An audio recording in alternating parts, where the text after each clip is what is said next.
NASCAR Next Cup Racing on Fox is sponsored by Gillette Deodorant, triple protection technology for men. By Goodyear, innovative technology to help you get there. By FedEx, every day is race day. And by Domino's Double Zero Deal, the official pizza of NASCAR. 215 laps to go. It's Jeff Gordon ahead of Jimmy Johnson right now. Hendrick Motorsports, that race team going for its fifth straight. Hasn't been done since the 70s. And when we last left you 2 weeks ago, Martinsville, the closing laps, remember? It was Jimmy leading Jeff and Gordon doing all he could to get ahead of Johnson. But in the end, Jimmy didn't let up. His teammate, Jeff Gordon, owns part of that car, and it was Jimmy coming in first. How will today be, Jeff Hammond? They trade the information. You heard Jeff Gordon earlier talking about it. Yeah, he was calling crew chief Steve Letarte early on, trying to find out where Jimmy was running to see what his car was doing when his 24 car went off a little bit tight as we get ready to go back green. Chevy, Mike, has the top 4 spots. Thanks, Chris. Getting set for the restart, Jimmy Gordon. Yeah, him too. And Jeff Johnson. All right. What is it? That Tell ice cream bar next door got you all messed up? Yeah, no, I think it's time for Shut Us Up. How about let our Emmy-nominated audio crew, led by Freddie Aldis, crank it up for us on this restart.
Away at the front of the pack, and now Jeff Burton also breaks free of race traffic. I'll tell you one thing, there's some guys back in there that are really leaning on each other. Golly gee, they've made a little contact. So far so good.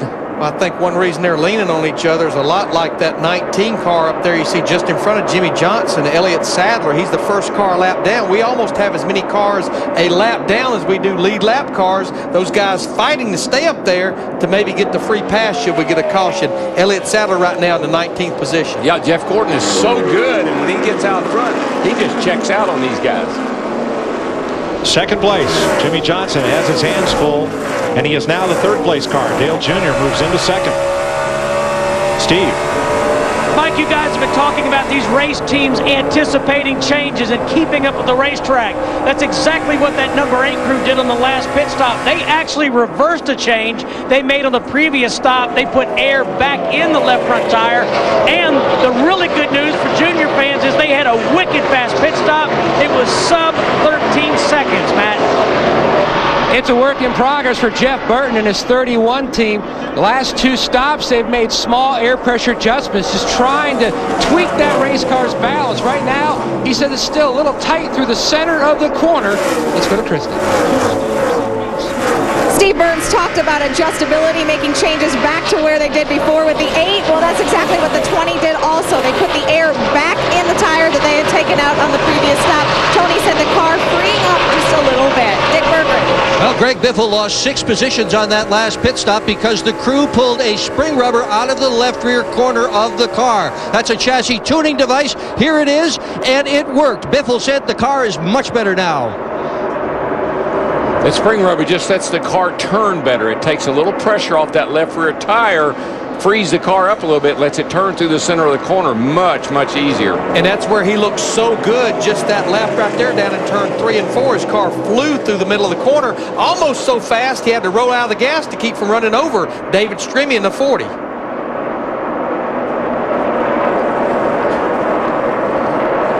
Sterling Marlin about got run over in this pack.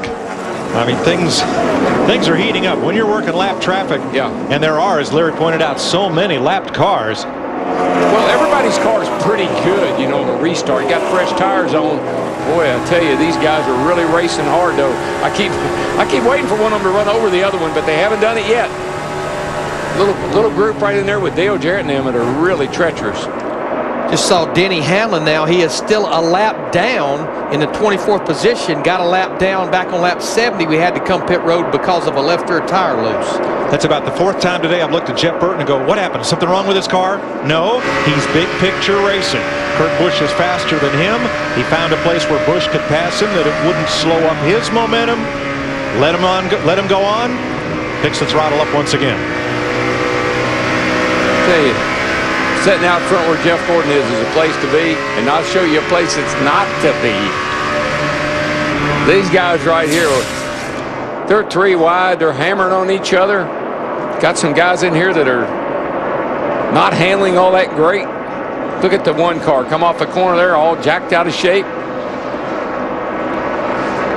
It was just a slight slide. Woo. That's what you call ride on cowboy right there.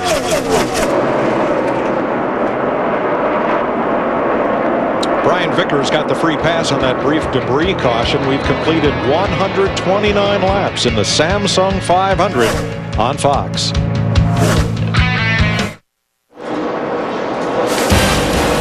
Jeff Gordon continues to be one of the fastest cars on the racetrack. He leads Dale Earnhardt Jr. by 1.5 seconds. With 135 laps completed at Texas. Jimmy Johnson's the 3rd place car.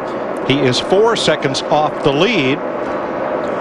And closing in is Kurt Busch, the 4th place car. His Penske Dodge is 4.4 seconds off the lead. One thing I like about Kurt Busch is, like me, he is a long-suffering, lifelong Chicago Cubs fan. Let's do it, Cubs fans. And a 1, and a 2. And a 3. Love to beat the Cardinals. I love to see the Cubs do strong, especially at home at Wrigley, because there's no other place like it. So just the experience in general. If you haven't been to Wrigley, you'll know what I'm talking about when you go. Absolutely. Big Saturday on Fox. Major League Baseball every Saturday, 3:30 p.m. And some of you will see the Cardinals versus the Cubs, 3:30 Eastern Time. And then Saturday night under the lights, NASCAR racing in Phoenix. So a big sports Saturday on Fox. Now, if you noticed, the T-shirt Kurt Busch had was, I know the words. And what he was referring to shortly before that, Jeff Gordon had been to, as he referred to it, Wrigley Stadium, and tried to sing Take Me Out to the Ball Game, and it just wasn't exactly the perfect rendition of it. Well, Jeff said he wasn't used to the sound coming back a second or two later in the reverb from the speakers, and got a little off time. And that's what I'd have said too. Yeah. And the sun was in his eyes, right? Yeah. I've had stuff like that happen to me. Stuff will reverb back to you in like 3 or 4 days later. Yeah. And now let's see a little bit of video and hear from our onboard commentator, Tony Stewart.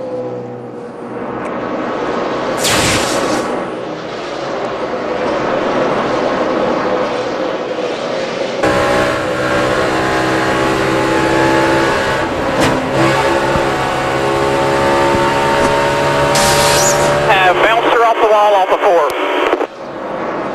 All right, he's not our onboard commentator, but he did have to tell the crew what happened. Yeah, but it didn't hurt it. That was a kiss. And you saw it right at the end of the safer barrier. Caught just the tail end of the barrier. It's tapered a little bit right there. Don't believe it'd do all that much damage. Probably slowed down there for lap 2 to be sure everything was all right. Yeah, the only thing I will say is he's still running in the 6th position, talking about Tony Stewart in the 20 car, but right now he's a couple of tenths off of what our leader is. And Jeff Hammond, I think the biggest thing, we've been talking about it since the pre-race, is right now the track has went up to 105 degrees. That's 40 degrees hotter than practice yesterday, a lot less grip. A lot less grip, Larry, and you know the thing that's amazing me right now, I want to point this out. Jeff Gordon, our leader, has led 133 laps, and believe it or not, guys, that equals the same number of laps he's led in all previous 12 other Texas races. I mean, it's incredible the dominance of this race car today and the way Steve Letarte and his entire group have been able to get this car set up for these conditions and adjust during the course of the race, not to mention be really good on pit road. Yeah, Jeff, if he leads about 30 to 35 more laps, he will go ahead and sew up the additional 5 bonus points for leading the most laps. Got a little trouble brewing behind him, brewing. Just 0.7 of a second behind, Steve. Yeah, Mike, Jeff Gordon saying his car is just a little bit free in turn 4, a little tight in 1 and 2. And I talked to his crew chief, Steve Letarte, this morning, and they've been talking about, Larry Mack referred to the team saying it's the car of overtime between preparing new cars, testing, and getting this car ready. He says it's been a brutal stretch, but their optimism has remained very good. And he said in the month of May, it's even worse. He said he has a calendar, and he marks a yellow mark if they're testing, racing, or in the wind tunnel. He said right now, there's only 2 days that aren't marked yellow in the month of May. We think about it, Mike. We started the year off with a restrictor plate car on a 2.5-mile track. The next week, we were in California on a 2-mile track with a current car. Then we went to one of the 1.5-mile tracks, Atlanta, with a current car. Next thing you know, we're at 2 half-mile racetracks with the car tomorrow. And now we're back here with the current car. So you've had 3 different cars, 4 different kinds of racetracks in the first 7 races of the year. Oh, by the way, in a couple of weeks, we're going to do some restrictor plate racing at Talladega. Yeah, again, back with the restrictor plate car. So it's really, really hard for preparation to get these things all ready to go to the racetrack, plus backups. Now let's have a look at how Dale Earnhardt Jr. caught Jeff Gordon. With Fox 3D, we can show you the line that Gordon is running. That's that yellow stripe behind his car, and compare it with where Dale Earnhardt Jr. is on the racetrack at this moment. Pretty different. That's where Dale Earnhardt Jr. has been running turn 3 and 4 almost since the drop of the green flag. He loves that high line. Woo! Woo, baby. Whoa. He does love that high line, but boy, she got a little loose coming up off turn 4 that time. And we see Junior's car do this. When Junior's having a problem with his car, here's what it does. When he's not happy with his car, or when his car is not handled like he wants it to, it seems like right on corner exit, she gets a little squirrely with him. Now he's going to try the bottom in turn 3. Gordon way up high. Will Junior get the lead? 200,000 folks on their feet think he will. I was going to say, everybody here is standing waving red hats or towels or something. Well, Jeff Gordon's spotter is saying Junior's running high in 3 and 4. So Gordon moves up to run high in 3 and 4. And what does Junior do? He goes where he's not.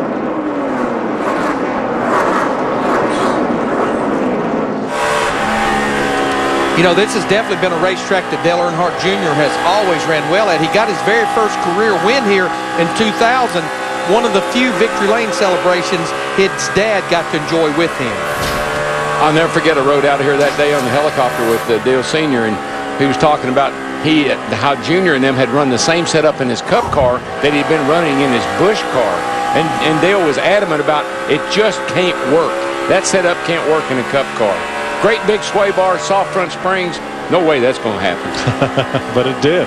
Now you see at the top of your screen Jeff Gordon's telemetry, at the bottom Dale Jr.'s. Now they do run the same rear end gear, so the RPM at the same point on the track would be similar if the cars are running the same speed. Well, the biggest thing that will dictate a different RPM or miles per hour, who gets back to the gas the soonest in the corner and who can stay in it. That last time coming off turn 4, you could hear Dale Earnhardt Jr. because his car is not gripping good on the late exit. He had to roll out of the throttle. Miles apart on entry, but look how close they are on exit. And that's all because Junior can get back in the gas and hang that tail out again, bud. Did it again off turn 4. About every other lap right now. Well, it's probably a good time for our next singular virtual crew chief question, which is about Jeff Gordon. As Larry pointed out, this is the only track on which Gordon won a race of any kind. Will Jeff Gordon win today? Yes or no, A or B? Text the message crew to 191 from your AT&T or Singular wireless phone, or go to foxsports.com, keyword singular. You know, as I watched Jeff Gordon in the 8 car, I heard Steve Burns report a while ago about anticipating and keeping up with changes.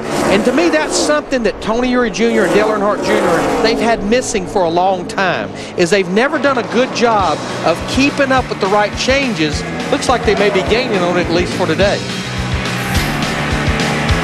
There's the gap first to second with 151 laps complete in Texas.